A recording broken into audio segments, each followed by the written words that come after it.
Hello दोस्तों, welcome to our channel. हमने पिछले लेक्चर में देखा लेबनिज थ्योरम और उससे रिलेटेड कुछ क्वेश्चंस। चलिए उससे रिलेटेड और एक और क्वेश्चन सॉल्व कर लेते हैं जो कि इम्पोर्टेंट है एग्जाम की नज़रों से, जो कि बहुत इंपॉर्टेंट क्वेश्चन है।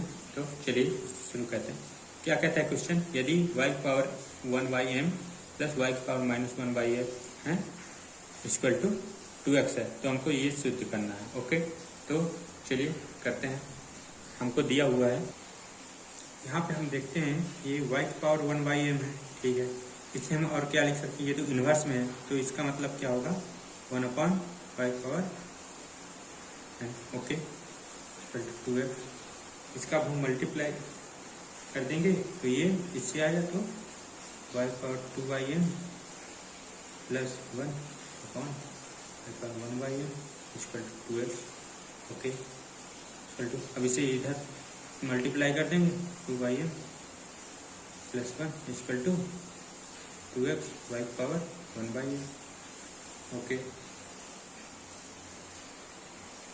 यदि हम इसे इधर ले आए तो y power 2/m minus 2x y power 1/m plus 1 equal to 0। अब इसे हम श्रीधराचार्य सूत्र से करेंगे तो हम लोगों को मिल जाएगा, क्या मिलेगा? ये समझ लीजिए x स्क्वायर, ये 2x प्लस 1 है, ओके, समझने की बात है। तो हम लोगों को क्या मिलेगा? y power m equal to minus b की जगह क्या है? -2x है, तो ये आ जाएगा plus minus under root B square minus 4ac, C की जगह में 1 है तो 1 लीजिए अपॉन 2a होता है, तो 2 × 1, a की जगह 1, ओके। तो equal to y power 1/m equal to क्या मिलेगा? ये 2x है प्लस माइनस तो कॉमन आएंगे तो x अपॉन 2, ओके। तो हमको क्या मिलेगा? y power 1/m equal to हमको ये मिला, f पावर m की वैल्यू मिला।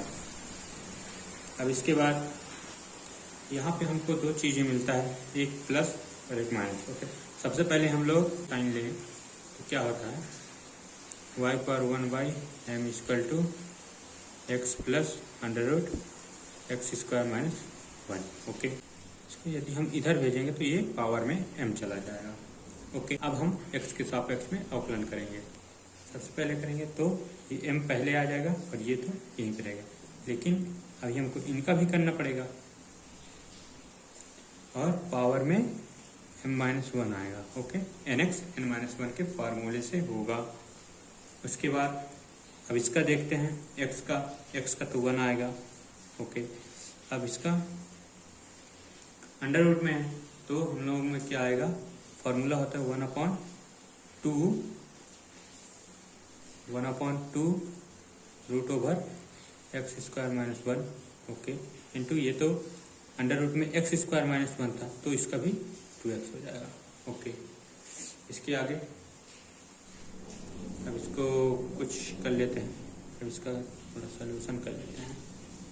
ये तो सेम रहेगा और यहाँ पे ये 2 इससे कट जाएगा तो ये आ जाएगा, ओके। इससे आगे अब इसको हम लोग सिंप्लीफाई करते हैं। सिंप्लीफाई किए, यहाँ पे इन दोनों को देखिए, इसको और इसको, ये तो सेम चीज़ है। इसमें m-1 है, इसमें समझ लीजिए इसके पावर में 1 है, तो ये वो हो जाएगा m हो जाएगा, m हुआ। और यहाँ पे y1 तो है, अब इसका मल्टीप्लाई इससे करेंगे और यहाँ पे हम लोग यदि इसे देखें ध्यान से तो ये तो हमारा y ही है, देखिए ये यही है, तो हम लोग यहाँ पे इसे y लिख देंगे। यदि हम दोनों पक्षों में वर्ग कर दें तो ये अंडर रूट हट जाएगा, जो कि हमें ये मिला। अब इसे हम इक्वेशन सेकंड मान लेते हैं, माइनस चिन्ह लेकर चलते हैं। तो वहाँ पे क्या था? y पावर 1/m था, तो हम लोग यहाँ पे डायरेक्ट 1/m को इस साइड कर दिए हैं तो ये पावर में m चला गया है। अब उसी प्रकार जिस प्रकार हम लोग प्लस चिन्ह लेके सॉल्व किए हैं उसी प्रकार इसे भी सॉल्व करेंगे। सबसे पहले इसे x के सापेक्ष डिफ्रेंशिएट किए, उसके बाद आप थोड़ा इसे अरेंज कर लें, यहाँ तक कर लिए, ओके। अब यहाँ पे देखिए, यहाँ पे क्या है? ये सेम चीज़ें दिख रहे हैं, लेकिन बस प्लस माइनस का आगे पीछे है तो हम लोग इसे क्या करते हैं, माइनस से कॉमन ले लेते हैं। Okay,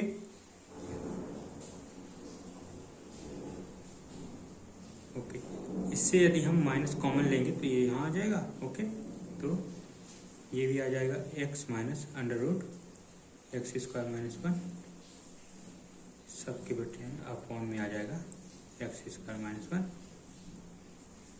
Y one equal to ये माइनस एम, और ये इसके 1 है तो ये माइनस माइनस प्लस कैंसिल हो जाएंगे और यहाँ पे x minus under root x square minus 1 की पावर में एम और upon under root x square minus 1। Okay, यहाँ पे हम लोग इसे कर लिए, इसे इधर भेज दिए तो ये आ गया। अब इस पर क्या करते हैं, अब इस पर वर्ग कर देते हैं।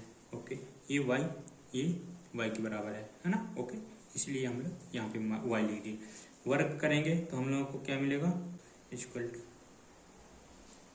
सेम है, इसे हम इक्वेशन 3 लिख देते हैं। ओके, इक्वेशन 3 का हम x के सापेक्ष अवकलन करेंगे। x के सापेक्ष हम लोग अवकलन किए तो हम लोगों को पहले क्या हुआ, एक्स स्क्वायर माइनस 1 तो पहले ऐसे ही था, पहले इसका हुआ तो 2y1 आया, और लेकिन ये तो y1 था तो इसका y2 में फिर से डेरिवेशन हुआ तो ये y2 हो गया। ओके, ये y का फंक्शन था, ये y था इसीलिए इसका दोबारा अवकलन हुआ तो ये y2 हो गया।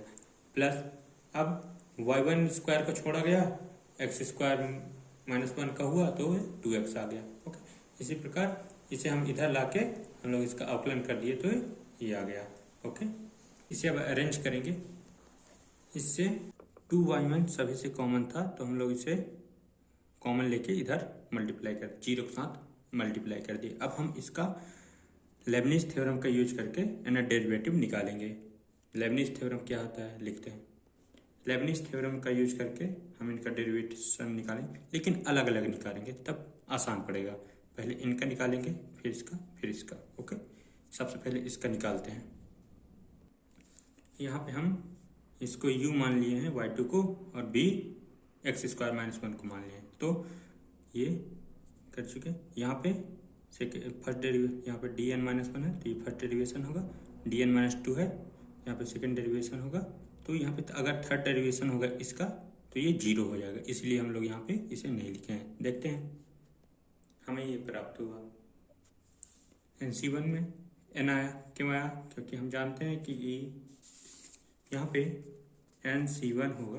ओके, तो यहाँ पे क्या होगा n factorial upon n minus 1 का फैक्टोरियल और 1 का फैक्टोरियल। ओके, तो ये क्या होगा, ये n माइनस 1 ओके का फैक्टोरियल, ओके n माइनस 1 का फैक्टोरियल, और 1 तो लिखना चाहिए, नहीं लिखे, ये कट गया तो ये n आ गया। ओके, ओके, इसीलिए यहाँ पे n आया, और ये y ये 2 था।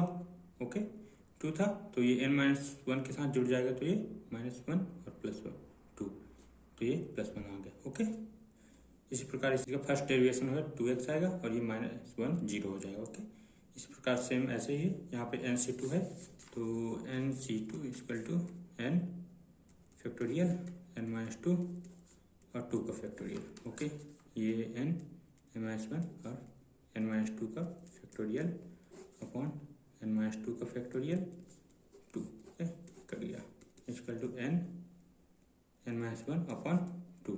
तो ये यहाँ पे हम लोग यहाँ पे 2 था, ठीक ना, लेकिन हम लोग यहाँ पे 2 क्यों नहीं लिखे, क्योंकि हम लोग यहाँ पे ये इसका देखें सेकंड डेरिवेशन होगा इसका D square x square minus 1 का इक्वल टू क्या हो जाएगा, ये यहाँ पे हमको 2 मिलेगा, क्योंकि फर्स्ट डेरिवेशन में हमें क्या मिलेगा 2x मिलेगा और सेकंड डेरिवेशन में हम लोगों को 2 मिलेगा।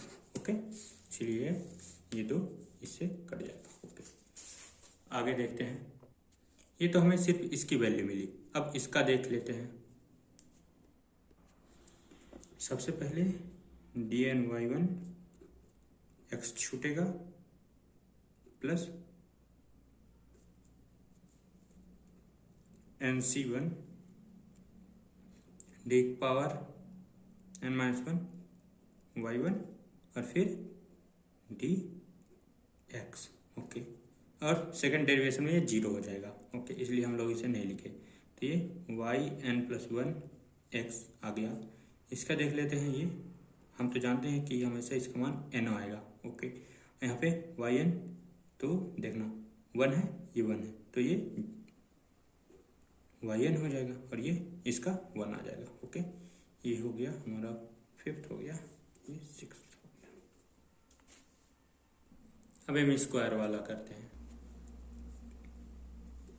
इसमें ये तो कांस्टेंट टर्म है, ये तो कांस्टेंट टर्म है, इसीलिए ये सिर्फ yn आ जाएगा और ये कांस्टेंट टर्म आगे रहेगा। ओके, ये 7th टर्म होगा। Okay, equation 5th, 6th and 7th को इक्वेशन 4th में पुट कर देंगे तो हम लोगों को मान मिल जाएगा। चलिए पुट करते हैं। इसकी वैल्यू पहले लिखेंगे तो इसे लिख देंगे। हमने यहाँ पे इसको मल्टीप्लाई करके ये लिख दिया है डायरेक्ट। अब इसकी वैल्यू लिखते हैं। अब हम स्क्वायर वाले की वैल्यू लिख लेते हैं इक्वल टू 0। अब डायरेक्ट लिख लेते हैं या फिर x² - 1 yn+1। अब देखिए 2nx n+1 x, ये ओके, दोनों कॉमन क्या है, x yn+1। ओके, तो प्लस 2n+1, इसमें 1 बचेगा और ये x yn+1। ओके, प्लस अब देखिए सब में, इसमें n- इसमें yn कॉमन है, इसमें yn कॉमन, इसमें भी, तो हम लोगों को मिलेगा n² - n + n -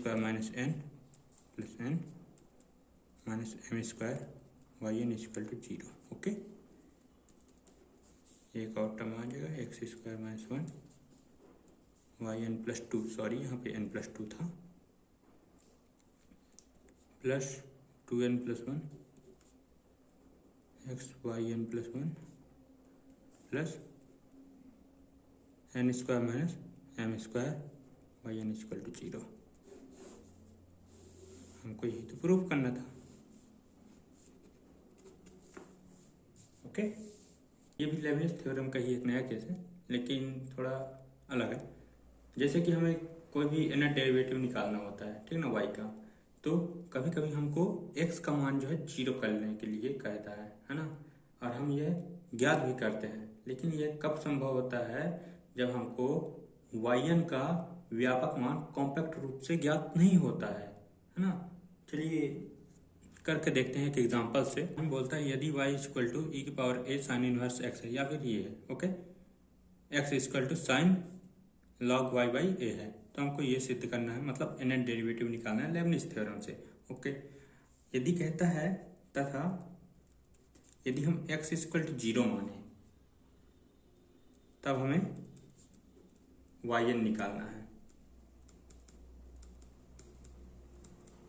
ओके,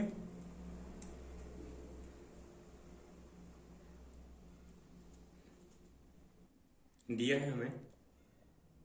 इसमें यदि हम दोनों साइड लॉग लें तब हमको मिलता है, ये लॉग ले लिए तो हम लोग को ये मिल जाएगा, ये इसका मान 1 हो जाएगा। ओके, ये हट जाएगा तो क्या बचेगा इधर, a sin इनवर्स x, और फिर यहाँ पे क्या बनेगा, log y, इधर आएगा a sin inverse. Okay, sin inverse इधर आएगा तो इसके गुणे में चला जाएगा, भाग में था समझ लीजिए, तो ये गुणे में आ जाएगा साइन, और इसके बटे में ये आ जाएगा ये x। ओके, मतलब सेम ही चीज़ है।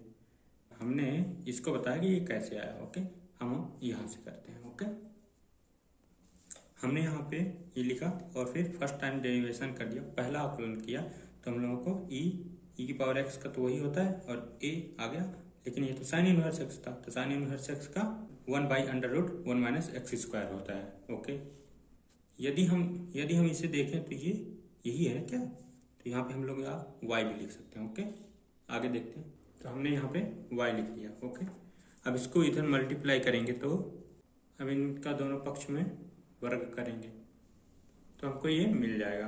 अब इसका हम x के सापेक्ष अवकलन करेंगे तो हमको मिलेगा, पहले हम इसको छोड़ेंगे 1 माइनस एक्स स्क्वायर को, इसका करेंगे तो 2y1 y2 आएगा प्लस, लेकिन ये प्लस इसकी वजह से माइनस हो जाएगा, तो y1 स्क्वायर अपनी जगह पे और ये 2x 1 का 0 हो जाएगा इक्वल टू ए स्क्वायर अपनी जगह पे और 2y का सॉरी y स्क्वायर का 2y y1 आएगा। ओके, अब हम यहाँ पे लेबनिज थ्योरम का यूज करके nवां अवकलन निकालेंगे। उससे पहले सबसे y1 कॉमन ले लेते हैं। ओके, तो 1 माइनस एक्स स्क्वायर कॉमन ले लिए, 2 आएगा यहाँ पे, y2 माइनस 2y1x। ओके, और इधर ले आते हैं इसके माइनस, सॉरी 2 सभी से कॉमन ले लेते हैं और ओके, और ये है ए स्क्वायर वाई इक्वल टू 0। अब इनका हम लोग लेबनिज थ्योरम का यूज करके nवां अवकलन निकालेंगे। अलग अलग निकालते हैं, पहले हम लोग इसका निकालेंगे फिर इसका निकालेंगे। ये y है, ओके, y(x) है। ऐसे हम लोग लेबनिज थ्योरम का यूज करके पहले वाला का निकालेंगे, जैसे हम पिछले क्वेश्चन में देखे हैं ना, सेम वही कॉन्सेप्ट यूज होगा। ओके, अब हम दूसरा देखते हैं। तो हम लोगों को ये सब चीज़ें मिलेगा, ये फर्स्ट डेरिवेशन की वजह से यहाँ पे है, ये 1 आ जाएगा x का। ओके, बाकी चीज़ें अब इसको हम यहाँ पे पुट करेंगे इक्वेशन फर्स्ट में। ओके, इन सब की वैल्यू को अब हम इक्वेशन फर्स्ट में पुट करेंगे। सभी का मान हम लोगों ने पुट कर दिया। ओके, अब हमको मिलेगा, हमको ये मिल जाएगा, क्योंकि हम लोग यहाँ पे ये देखिए, ये तो यहाँ पे आ जाएगा 2n, ये आया माइनस का ये और माइनस का ये भी, इसमें से x y n plus 1 common है, तो इससे 2n प्लस बचेगा, इससे 1 बचेगा, तो ये हो गया। और यहाँ पे यदि हम इससे माइनस कॉमन लेते हैं तो ये minus common n square minus n, और इससे कॉमन लेंगे माइनस तो ये प्लस का हो जाएगा, तो ये और ये कट जाएंगे और ये ए स्क्वायर यहाँ पे आ गया। Okay, equal to 0। यही तो हमको प्रूफ करना था। ओके, इसे इक्वेशन 2 रख लेते हैं। यदि अब हम x की वैल्यू यदि हम 0 रखें, तो यदि हम यहाँ पे x की वैल्यू 0 रखेंगे तो साइन इनवर्स x रखता, साइन इनवर्स 0 हो जाएगा, तो ये e की पावर 0 आ जाएगा, तो इक्वल टू 1 आ जाएगा। ओके, यदि हम x की वैल्यू अगर 0 रख देंगे तो इसका वैल्यू भी 1 ही आएगा। तो यदि हम इक्वेशन में मतलब सभी इक्वेशंस में यदि हम x इक्वल टू 0 रखेंगे तब हमको क्या मिलेगा, yn 0 इक्वल टू e की पावर 0 इक्वल टू 1 मिलेगा। ओके, यहाँ पे yn 0 इक्वल टू e की पावर 0 इक्वल टू 1। ओके, यदि हम n की वैल्यू यदि 1 2 3 ऐसे लिखते जाएं n तक, तो हम लोग को मिलेगा। ओके, और यदि हम y2 0 रखेंगे तो हम लोगों को मिलेगा e square y 0 equal to a square. इसी प्रकार yn प्लस 2 टाइम करेंगे तो हम लोगों को मिलेगा, जैसे कि वहाँ पे हम लोग देखे हैं, n square plus a square yn 0। Okay, इस पे भी दो परिस्थितियां बनती है, यदि n इक्वल टू कोई ऑड नंबर हो या फिर n इक्वल टू कोई इवन नंबर, मतलब सम विषम हो। तब देखते हैं, इसे हम इक्वेशन 3 मान लेते हैं। अब हम सबसे पहले n इक्वल टू n को यदि हम विषम संख्या रखें, विषम संख्या होती है 1 3 5, तो 1 रखेंगे तो डायरेक्ट 3 मिलेगा। ओके, y3 मिलेगा। रखते हैं n की वैल्यू विषम रखेंगे, मतलब 1 3 5 7 तो n-2 तक, तो हम लोगों को मिलेगा n इक्वल टू 1 रखेंगे सबसे पहले, तो हम लोगों को यहाँ से मिलेगा 1, मतलब 3 हो जाएगा, y3 0 1, n की वैल्यू रख रहे हैं 1, तो हम लोगों को यहाँ पे 1 मिला, a स्क्वायर और y1 0। ओके, y1 0 का वैल्यू हम लोगों को क्या मिला यहाँ पे, a।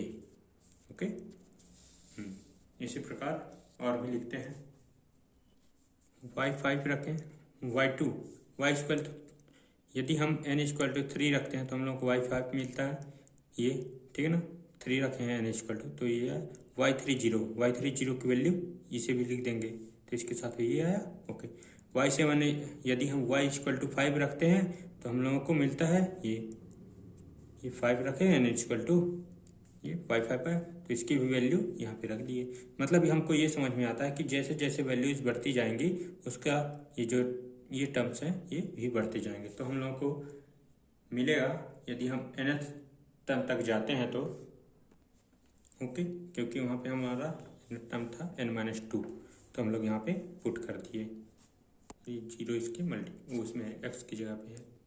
यदि हम इसको वैल्यूज पुट करें तो हम लोगों को मिलेगा n², ये बढ़ती जाएंगी, n तक जाएगा, और फिर हम लोगों को लास्ट में क्या मिलेगा 5² + a², ओके, 3² a², 1a² और यहाँ पे 1, ओके, हम लोगों को ये मिलेगा। ओके, ये yn0 को वैल्यू मिल गया हम लोगों को। अब ये तो केस फर्स्ट हो गया। अब केस सेकंड में अगर यदि हम देखें कि n इक्वल टू कोई सम संख्या हो, तो यदि हम n इक्वल टू कोई सम संख्या रखते हैं तो हम लोग को मिलेगा y4, 0 इक्वल टू 2 का स्क्वायर मिलेगा, a² मिलेगा, y2 0 मिलेगा। ओके, इक्वल टू हम लोगों को मिलेगा 2 का स्क्वायर प्लस a², और इसकी वैल्यू क्या थी a² थी, ठीक है। यदि हम y6 देखें जो कि 0 है तो हम लोगों को मिलेगा 4² प्लस a², ओके। हम इक्वेशन 3 में रख रहे हैं इसकी वैल्यू, ओके। और यहाँ पे y4 0 इक्वल टू हम लोगों को मिला 4² प्लस a², 2² प्लस a², और यहाँ पे a²। इसी प्रकार यदि हम y6 8 रखें तो हम लोगों को वैल्यूज यहाँ पे इंक्रीज होती थी, जैसे हम लोग पिछली बार n इक्वल टू विषम संख्या रखने पर हमको मिला। तो हम लोग यहाँ पे देखते हैं y यदि हम n0 रखते हैं तो हम लोग मिलता है n-2, है ना, क्योंकि हमारा वो लास्ट n-2 तक था, a² मिला, और यहाँ पे yn-2 0, ओके। तो yn 0 इक्वल टू n-2 का whole square plus a², okay, और n-4 whole square plus a²। इसी प्रकार डैश डैश होते जाएंगे, और यहाँ पे हम लोग डायरेक्ट यहाँ पे 6² प्लस a², 4² प्लस a², और यहाँ पे 2² प्लस a²। हम लोग ज़्यादा बड़े टर्म को हम लोग नहीं लिखे, ये डैश डैश का यूज हम लोग कर चुके हैं। तो हम लोग देखे कि हम लोग सम और विषम संख्या दोनों का यूज करके हम लोग yn0 का हम लोग वैल्यूज फाइंड किए। Okay, thank you guys for watching video.